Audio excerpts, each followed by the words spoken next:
മഴയൊക്കെയല്ലേ, ഇപ്പം നമുക്കൊരു രസം ഉണ്ടാക്കിയാലോ? എളുപ്പത്തിൽ ഉണ്ടാക്കാൻ പറ്റണത് കേട്ടോ. അതിനായിട്ട് എണ്ണ ചൂടായി കഴിയുമ്പോൾ അതിലേക്ക് കടുകിട്ട് പൊടിക്കുക. അപ്പോൾ കടുകിട്ട് കഴിഞ്ഞാൽ പിന്നെ നമ്മൾ തീ ചെറുതാക്കി വയ്ക്കുക. പിന്നെ ചെറിയ തീയിലിട്ടിട്ടാണ് നമ്മൾ വറ്റൽമുളക് ഇട്ട് കൊടുക്കുക, കറിവേപ്പില ഇട്ട് കൊടുക്കുക. അതൊന്ന് മൂത്ത് വരുമ്പോൾ നമ്മൾ കുരുമുളകും വെളുത്തുള്ളിയും കൂടെ ചതച്ച് വെച്ചിട്ടുണ്ടായിരുന്നു. അപ്പോൾ കുരുമുളക് പൊടിയേക്കാളും നല്ലത് മുഴുവൻ കുരുമുളക് ചതയ്ക്കുന്നതാണ് കേട്ടോ. അതൊന്ന് മൂത്ത് വരുമ്പോൾ 1 ടീസ്പൂൺ മല്ലിപ്പൊടി, പിന്നെ 1/2 ടീസ്പൂൺ മുളക് പൊടി, 1/4 ടീസ്പൂൺ മഞ്ഞൾപ്പൊടി, പിന്നെ ഉലുവയുടെ പൊടി 1/4 ടീസ്പൂൺ, ഇതൊക്കെ ഇട്ടിട്ട് ഒന്ന് മൂപ്പിക്കുക. പിന്നെ നമ്മളതിലേക്ക് ചേർക്കുന്നത് കായത്തിൻ്റെ പൊടിയാണ് കേട്ടോ.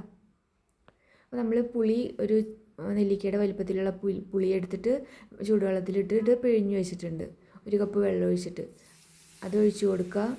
പിന്നെ അത്രയും തന്നെ ചൂടുള്ള വെള്ളം കൂടെ ഒഴിച്ച് കൊടുക്കുക. അപ്പോൾ പുളിപ്പനുസരിച്ചിട്ട് വെള്ളം ചേർക്കുക കേട്ടോ. ആവശ്യമുണ്ടെങ്കിൽ വീണ്ടും ചേർക്കുക. പിന്നെ ഉപ്പിട്ട് കൊടുക്കുക, ചെറിയ കഷ്ണം ശർക്കരയും കൂടെ ചേർക്കുക.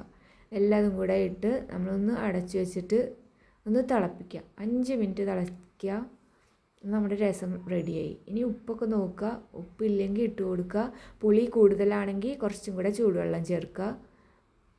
അത്രയ്ക്കേ ഉള്ളൂ കേട്ടോ. എളുപ്പത്തിൽ അധികം സാധനങ്ങളൊന്നുമില്ല. നമുക്ക് ഒഴിച്ച് കഴിക്കാൻ ഈ തണുവ് കാലത്ത് ഏറ്റവും നല്ലതാണ്.